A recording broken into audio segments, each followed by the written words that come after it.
Yosha Baby, it is your boy Nindo, dropping you a video on Dragon Quest Adventure of Dai, a Hero's Bond, a new gacha game that just dropped pretty much 10 hours ago.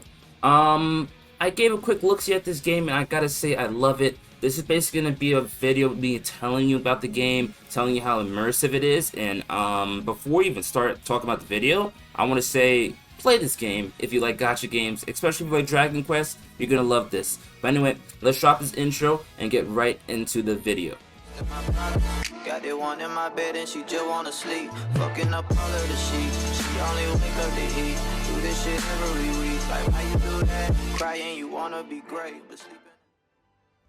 Okay, so just to start off, this game starts beautifully. It's voiced through story mode. Although it's in Japanese, it is English translated, so it's very friendly to new players. And upon playing the game, there's a global and Japanese side, obviously. But for the global players, you're gonna know exactly what's going on. It's gonna be zero confusion, and you're gonna get right into the game. Now, as for Dragon Quest itself, if you don't know what Dragon Quest is, it was previously published as Dragon Warrior in North America until 2005. It's a franchise of Japanese role-playing games created Yuji Horii. So, it has a lot of different iterations, but for the most part, it has, basically the same concept every time you play. This game in particular is featuring a character named Dai and his partner Pop. So, that's pretty much introduced the second you start the game, and they tell you pretty much everything. Like, they give you everything, I'm not gonna lie. So, I want to start by saying the graphics are absolutely beautiful in this game, and within the settings, even if you have like a device that can't handle those graphics, you're able to toggle between on and off depending on your device, and you're able to lower it, put it higher depending on your device and if you can play it or not.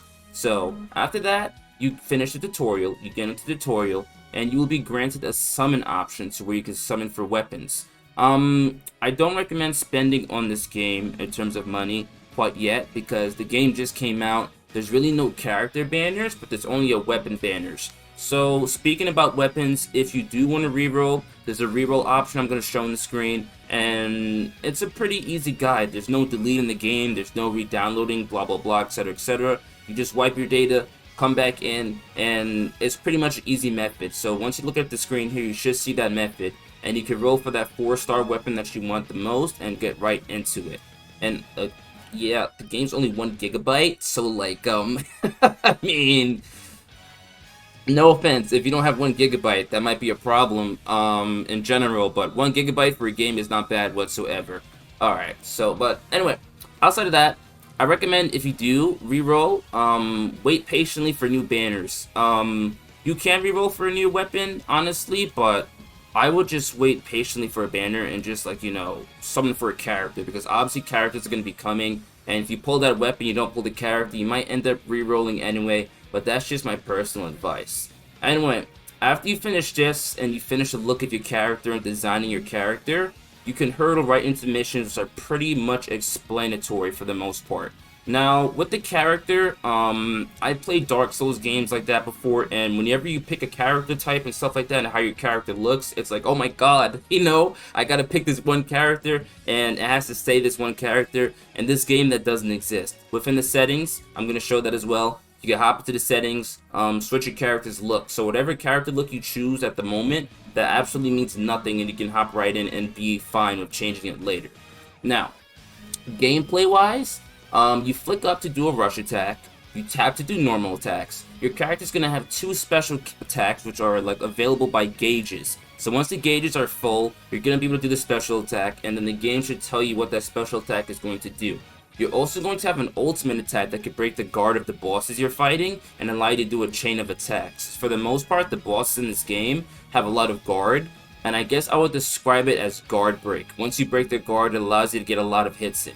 So use these tactical skills, flicking to dodge enemies. Make sure you go in the right directions. There's going to be 3 pathways: left pathway, right pathway, middle pathway. You can dodge, move back, run forward, and honestly, like I said, the tutorial is pretty self-explanatory, so you should see it when you play it. Now, keep in mind that when you do guard, though, if you hold down the screen, you're gonna do a guard. So basically, you're gonna guard against any enemy attacks that are in your pathway if you can't move.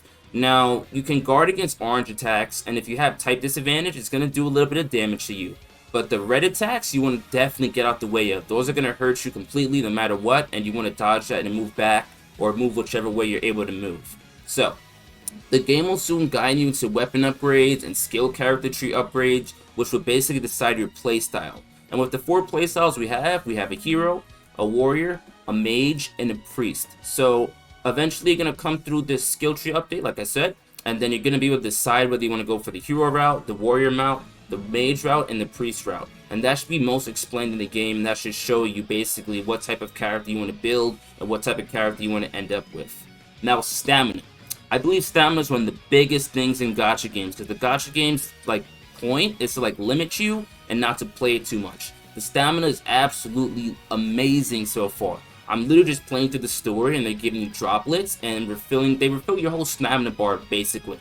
Now, what I wouldn't do with the stamina is refill over a certain amount, because you're able to fill over, let's say you have 30 stamina, you start the game, you're able to fill over 30 and get to like 60 stamina, but granted, you're not going to use that 60 stamina in that very moment. Don't go over that 60 stamina, because it's going to sit there, and the stamina that could be building up over time is going to be pretty much wasted.